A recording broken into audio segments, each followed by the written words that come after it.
CST railway स्थानकामध्ये आपण एक bag ठेवली होती. त्या बॅगेकडे कोणाचं लक्ष नव्हतं. सगळ्यांनी ती बॅग बघितली, पण कोणीही गाजावाजा केला नाही की या ठिकाणी एक बॅग आहे, ती बॅग कोणाची आहे. हे नागरिक किती सावध होते आणि त्या ठिकाणी पोलीस होते पण त्यांचं लक्ष नव्हतं.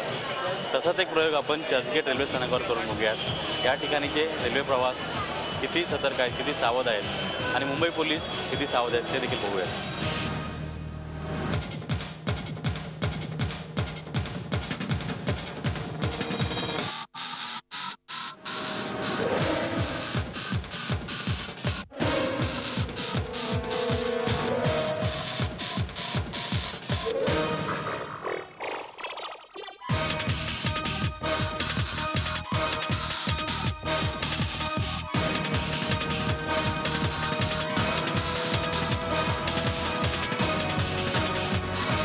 चर्चगेट रेल्वे स्थानकावरती पोलीस तैनात आहेत. ही जी बॅग आहे त्या बॅगमध्ये आपण एक असं मानून ठेवलं की त्यामध्ये स्फोटक आहेत. ही स्फोटकाने भरलेली बॅग आहे. येणाऱ्या जाणाऱ्या प्रत्येक प्रवाशांना पोलिसांनी चेक केलं पाहिजे की त्यांच्याकडे कुठली बॅग आहे, त्या बॅगेमध्ये काय आहे. पण पोलिसांनी मला विचारलं नाही. त्यांच्या बाजूलाच मी उभा आहे, तरी त्यांना कुठलाही प्रश्न पडला नाही की ही जी व्यक्ती आहे याच्याकडे कुठल्या प्रकारची बॅग आहे, त्यामध्ये काय सामान आहे का.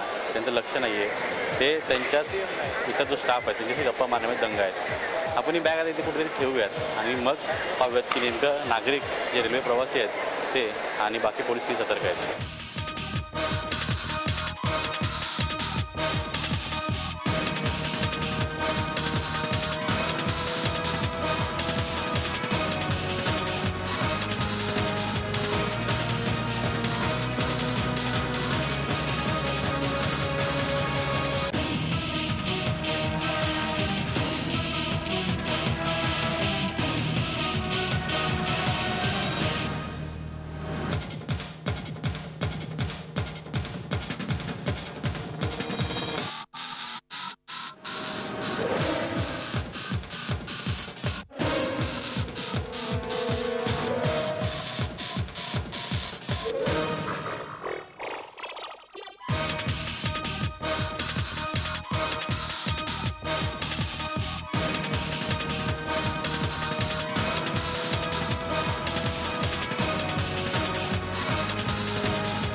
सीएसटी रेल्वे स्थानकाच्या सारखीच आम्ही चर्चगेट रेल्वे स्थानकावरची बॅग ठेवली.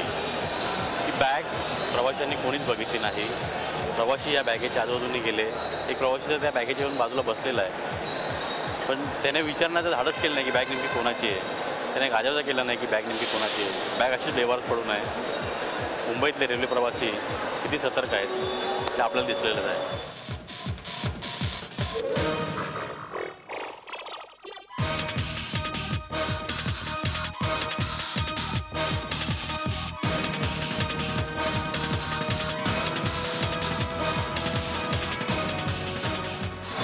बॅगकडे कोणाचं लक्ष नाही आहे. ती बॅग बेवारच पडलेली आहे.